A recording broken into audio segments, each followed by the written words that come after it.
बहुमताच्या जोरावरती सरकार मोहोळच्या 42 गावांना विटीत धरत आहे आणि म्हणून मी आज या सरकारचं लक्ष वेधण्यासाठी माननीय मुख्यमंत्री धनंजय शिंदे साहेब, फडणवीस साहेब आणि अजितदादा यांना 42 लोक भेटली.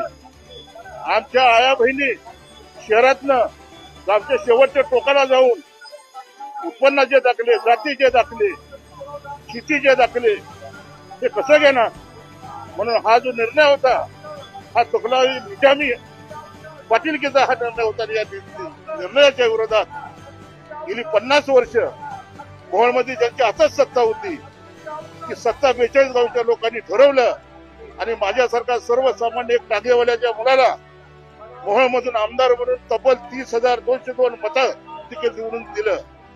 आणि मग माझी पहिली जबाबदारी आहे की या 42 गावासाठी आणि हे अप्पर कार्यालय रद्द करण्यासाठी मी आज या सरकारचं आपल्यामार्फत लक्ष वेधतो. परंतु मी एवढं मात्र नक्की सांगेन तुम्ही आंबेडकरी चळवळीतून आलेला कार्यकर्ता आहे.